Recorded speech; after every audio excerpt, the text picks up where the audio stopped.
नमस्कार साथियों, जय जवाहर जनसामान्य मुद्दे यूट्यूब चैनल में आप सभी का स्वागत है। साथियों, जैसा कि आप देख पा रहे हैं, सामाजिक चिंतन के लिए आज हम ये जैत उपवन, जिसको श्रावस्ती कहते हैं, श्रावस्ती में स्थित जैत उपवन तथागत बुद्ध जो जीवन के अपने अंतिम 25 वर्षों अर्थात अपने जीवन के सर्वाधिक समय को यहाँ पर व्यतीत किया है। यहाँ पर आपको बोधि वृक्ष दिख रहा है जिसको अनाथ पिंडक ने लगाया था, और ये नियर अबाउट 2600 ईसा पूर्व अर्थात 2600 वर्षों पूर्व है, यानी कि 600 ईसा पूर्व लमसम या 250 ईसा पूर्व लमसम है। आज आदरणीय गुरुदेव हैं एकानंद जी, मास जो संगठन चल रहा है उसके कर्ता धर्ता हैं आप। गुरुदेव, आपको जय भीम, नमो बुद्धाय। सर, आपका जनसामान्य मुद्दे यूट्यूब चैनल पे स्वागत है। सर, हम जानना चाहते हैं कि आखिर जैसे हिंदू धर्म है, जैन धर्म है और तमाम धर्म हैं, इन तमाम धर्मों के होते हुए बौद्ध धर्म की क्या मतलब ज़रूरत थी, या बौद्ध धर्म पुराना है या जैन धर्म पुराना है, कहाँ से क्या शुरुआत होता है, या मानव जीवन में धर्म की क्या ज़रूरत है, धर्म की उत्पत्ति कैसे हुई? सर, हम चाहते हैं कि थोड़े शब्दों में, चूँकि सवाल हमारे पास बहुत है, मैं आपका प्रिय शिष्य भी हूँ तो मैं सवाल बहुत ज़्यादा करूँगा, तो सर थोड़े थोड़े में मतलब मैं चाहता हूँ कि हमारे दर्शकों को सर थोड़ा मार्गदर्शन करें। सर, सबसे पहले आपके चैनल को मैं बहुत बहुत साधुवाद करता हूं। धन्यवाद सर। और धन्यवाद देता हूं कि आप जो है देश दुनिया की खबरों को जन जन तक पहुंचाने का कार्य करते हैं। और मुझे एकानंद कहते हैं, मैं मास संगठन का राष्ट्रीय संगठक हूं। साथियों, आप जहां खड़े हैं जी, यह आज से लगभग 2600 वर्ष पूर्व बहुत ही प्राकृतिक सौंदर्य से भरा पूरा वो था। आज इसमें कुछ सुंदरता है, उस समय बहुत ही अधिक सुंदरता थी। शांत स्थान था, एकांत स्थान था, और प्रकृति के ही गोद में तथागत बुद्ध ने जन्म लिया। प्रकृति की गोद में तथागत बुद्ध को ज्ञान प्राप्त हुआ, और प्रकृति की गोद में ही तथागत बुद्ध को महापरिनिर्वाण प्राप्त हुआ।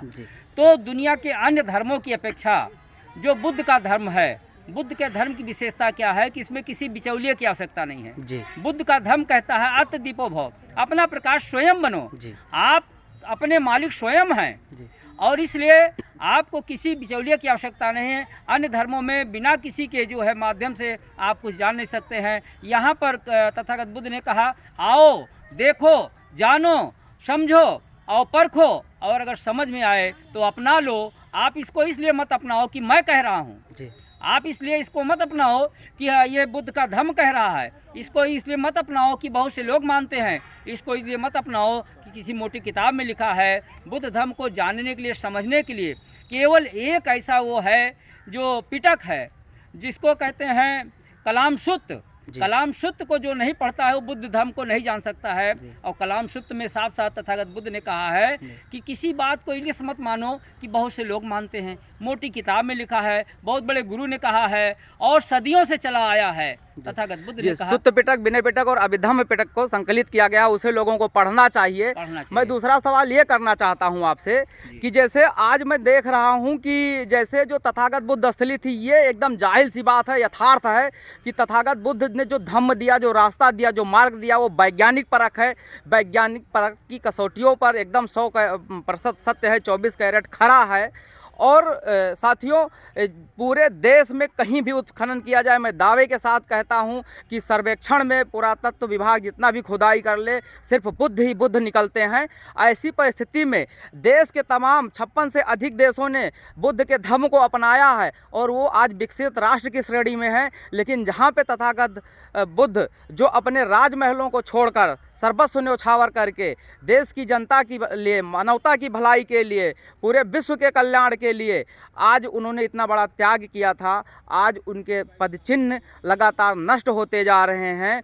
और हम भारत के लोग जो हैं उसमें अधिकांश लोग ऐसे हैं कि कहीं भी एक पत्थर पड़ा हुआ है उसको पूजने लगते हैं और तमाम चीज़ों को मानने लगते हैं, और लगातार बौद्ध के जो स्थल हैं वो नष्ट भी किए गए हैं, और वो तमाम देवी देवताओं और अनेक धर्मों ने उनको जो है अपने हिसाब से ढाल लिया है। और आज के जो लोग हैं वो अब कोई ये नहीं है कि विशेष धारा अपने विचारों पर स्थिर नहीं रहते हैं। कभी ये मान लिया, कभी वो मान लिया, कभी इस रास्ते पे, कभी उस रास्ते पे, दिखाते कुछ हैं, पढ़ते कुछ हैं। ना वो बौद्ध साहित्य को मजबूत करते हैं, ना अपने महापुरुषों के विचारों को आत्मसात करते हैं, ना पढ़ते हैं। तो हमारे समाज को दशा और दिशा कैसे मिल पाएगी, कैसे आगे की राह क्या होगी, इस पर हम आपका मार्गदर्शन चाहते हैं। बहुत बहुत साधुवाद। देखिए, पंचशील में जो पहला शील है पाणातिपाता वेरमणि सिक्खापदम समादयामि, जी अर्थात किसी भी प्राणी की अकारण हिंसा से विरत रहने की प्रतिज्ञा करता हूँ। किसी भी प्राणी, बुद्ध का अकेला धर्म है जो पशु पक्षी, जी कीड़े मकोड़े, पेड़ पौधे, सभी जीव जंतुओं के कल्याण की बात करता है। सभी जीव जंतुओं के बीच में, उनके मध्य में जो है मैत्री संबंध स्थापित करने का काम करता है।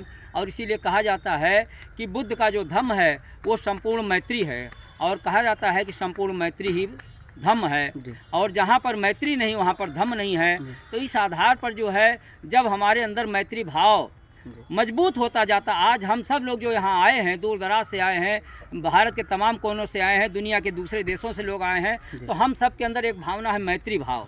मैत्री भाव का मतलब हम सब एक दूसरे से जुड़ना चाहते हैं, एक दूसरे से परिचय प्राप्त करना चाहते हैं, एक दूसरे के सुख दुख से जो है बिल्कुल से एक दूसरे की पहचान को कायम करना चाहते हैं। तो ये मैत्री भाव मजबूत करना चाहते हैं। इसलिए अन्य धर्मों से बुद्ध का धर्म जो है बिल्कुल अलग है, जो प्रकृति के आधार पर बना हुआ है।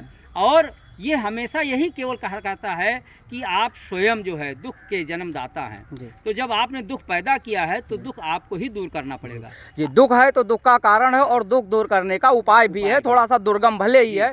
सर, मैं ये कहना चाहता हूँ कि मैंने भी बुद्ध धर्म को पढ़ा है, जाना है, समझा है। जहाँ तक मैंने जाना और समझा है, तथागत बुद्ध ने इस ब्रह्मांड की रचना के बारे में ही वैज्ञानिक परक सोच अपनी प्रकट की है, और उन्होंने पुनर्जन्म पर भी कहा है। तो तथागत बुद्ध का जैसे आज क्या है कि जो ये अवतारवाद की परंपरा चली आ रही है, तो अवतारवाद में तथागत बुद्ध को भी शामिल कर रहे हैं, जबकि उन्होंने स्वयं कहा था कि मैं भगवान नहीं हूँ, ना मैं भगवान हूँ, ना इस संसार में भगवान नाम की ऐसी कोई चीज़ है। ये सारा संसार स्वतः चल रहा है, नियमों से चल रहा है। उसी नियम को आप चाहे प्रकृति कह लीजिए, चाहे भगवान कह लीजिए। तो तथागत बुद्ध को अवतारवाद की श्रेणी में लाया जा रहा है, और उन्होंने पुनर्जन्म की भी व्याख्या की थी। तो वह क्या है सर, वो मैं थोड़ा सा जानना चाहता हूँ और लोगों को। तथागत बुद्ध ने अपने जीवन में जो खोज किया है जी, उसमें केवल 2 शब्द हैं जी, प्रतीत समुत्पाद। जी, प्रतीत समुत्पाद पाली भाषा का शब्द है, जिसका कारण होता है कि प्रत्येक कार्य का कारण होता है, कोई भी कार्य अकारण नहीं होता है। जी, यही एक सूत्र है। जी, हाँ, केवल इसी पर तथागत बुद्ध ने खोज किया है। तो हम जो है कार्य और कारण को जान लें कि हमारा जन्म, जो तथागत बुद्ध ने कहा कि जीवन मरण सत्य है, सत्य बोलो मुक्त है।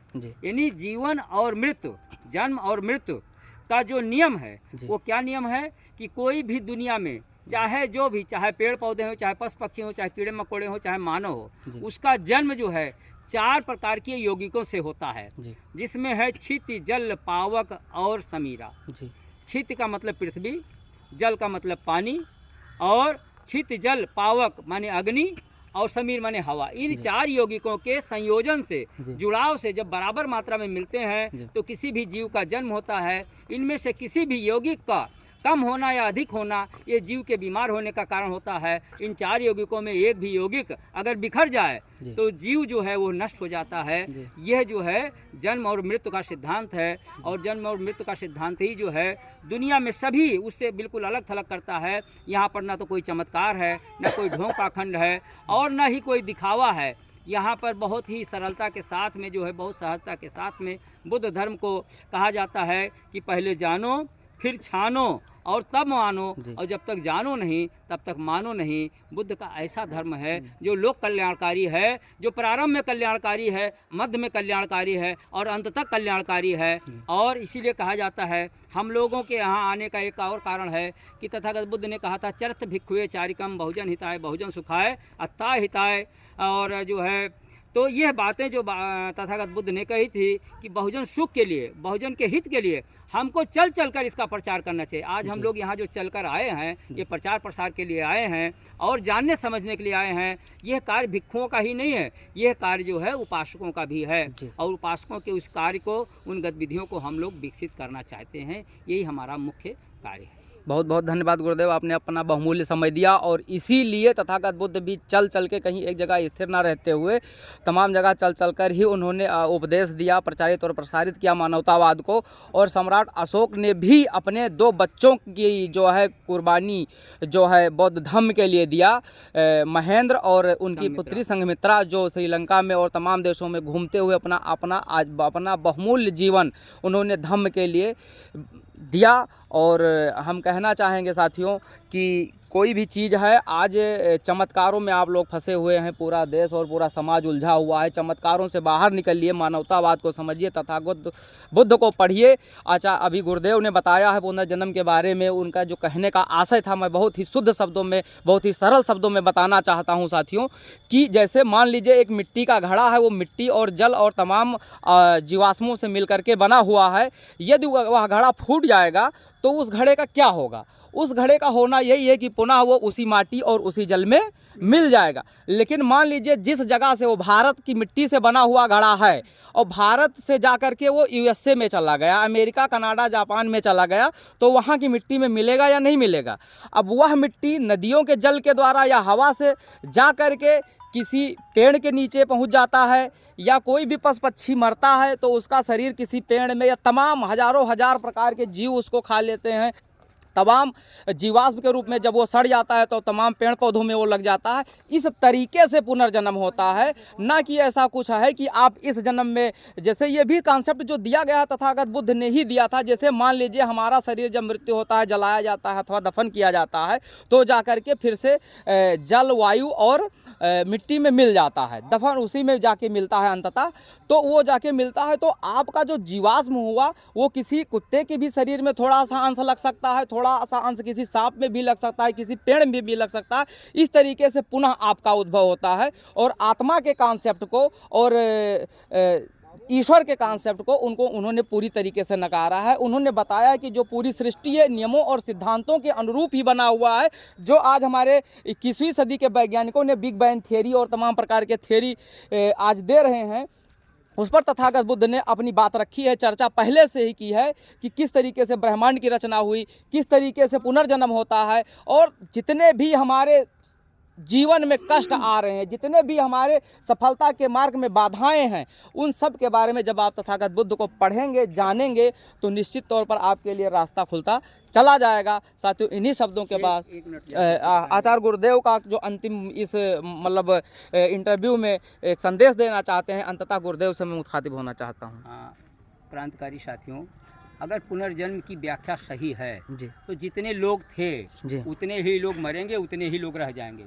संख्या नहीं बढ़नी चाहिए। हमारी जनसंख्या बढ़ेगी जी नहीं, बिल्कुल नहीं। अर्थात पुनर्जन्म नहीं होता है जी, है ना जी। हम नया जीवन प्राप्त करते हैं। जैसे पहले मैं ढोंग पाखंड में था, अब ढोंग पाखंड से मुक्त हो गया तो मुझे नया जीवन मिला है, मेरा पुनर्जन्म नहीं हुआ है। पुनर्जन्म होने का मतलब जितने लोग पहले थे उतने लोग आज रहें, क्योंकि हमारे मरने के बाद हमारी जगह तो कोई आएगा। ये पुनर्जन्म होता है। जी।